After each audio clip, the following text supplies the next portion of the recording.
Voltamos aqui pela TV Horizonte e eu canto aquela musiquinha. Se a criança acordou, dorme, dorme menina, tudo calmo ficou, mamãe tem auricedina, o analgésico e o antisséptico de uso local para adultos e crianças.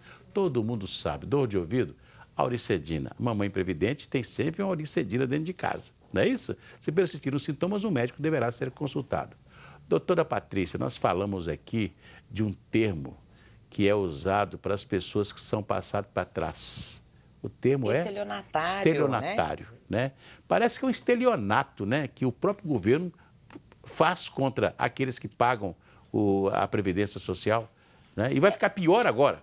Essa questão da pensão que a gente estava falando no bloco anterior, né? Que é a pessoa não poder acumular a pensão com a aposentadoria de forma integral, de certa forma, aquela pessoa que contribuiu e o que faleceu também, elas não estão tendo a contraprestação, né? Porque o sistema é contributivo. Contribuiu, tem que ter direito. Não, mas você já vai receber outro benefício e você perde o seu direito. E como vai ficar no Serviço Público Federal? Porque me parece que a reforma só atingiu os funcionários públicos federais, que naturalmente tem a chamada lei da paridade. O sujeito tem o mesmo salário de aposentado, o mesmo salário na aposentadoria, o salário que ele tinha no efetivo serviço público. Isso, a paridade, né? E a integralidade, né?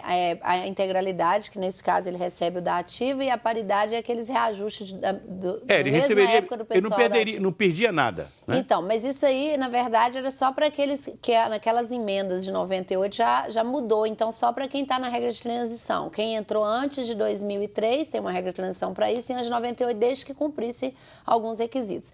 Isso aí, a manutenção da paridade na integralidade também fará parte das regras de transição. Porque o servidor público federal, é importante falar que o estadual e o municipal, por enquanto, está de fora da reforma, mas ele será votado através daquela PEC paralela, né? Mas, por enquanto, são servidores federais. Eles também terão que cumprir a idade mínima nova agora, que são 65 anos de idade para o homem, 62 anos de idade para a mulher, 25 anos de tempo de contribuição, né, no serviço, e mais tem que contar ainda o tempo do cargo, né? Tá ali no cargo. E então a pessoa tem que acumular isso aí. Mas isso para quem entrou agora. Os demais, eles terão que ver a questão da regra de transição. Então, são várias regras de transição e que tem que verificar se ele cumprir todos os requisitos da regra de transição, ele ainda pode preservar a integralidade e a paridade. Pois é, antigamente, quer dizer, até pouco tempo, né? As pessoas podiam juntar, por exemplo, você é funcionário público federal ou estadual, você juntava o tempo, por exemplo, de exército. O cara ficou 2 anos no exército, juntava o tempo para fazer a aposentadoria. O cara chegou a ser policial militar e tal, junta e tal. Agora não vai poder mais, não vai ter mais esse tipo de regra. A pessoa até pode juntar, mas ela tem que cumprir aquele mínimo de 20 anos, né, no serviço público, mais 10 anos no cargo, 5 anos. Então, ela tem que cumprir todos esses requisitos. Antigamente, a pessoa, por exemplo, isso que você está falando, ela estava 5 anos no serviço público. Isso pegava não é nem 30 agora. anos. 30 anos que pagou INSS, juntava e ia aposentava. Isso antes de 98. Aí depois as coisas já começaram a piorar. Depois de 2003, realmente foi a grande reforma. Foi 98 e 2003 a grande reforma para o servidor público, né, que já mudou bem.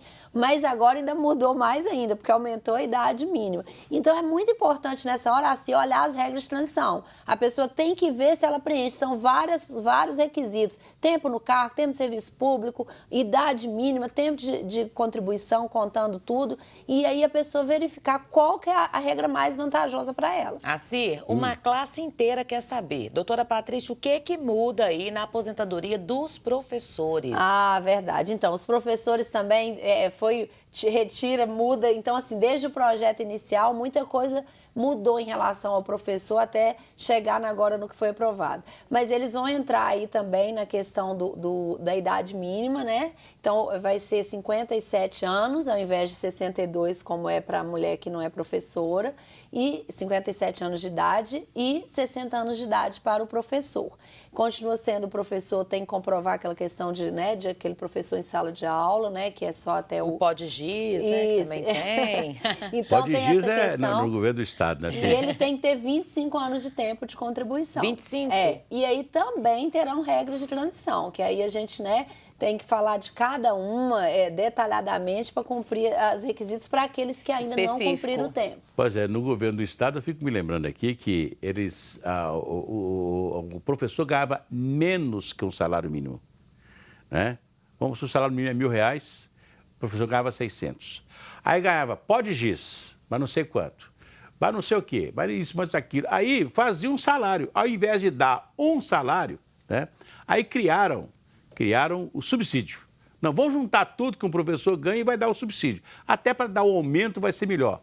Só que tem que não sobreviver. O subsídio não sobreviveu aqui no governo de Minas Gerais, né? Acabaram com o subsídio, né? O subsídio era uma forma de tirar o plus, né? Não, acabou.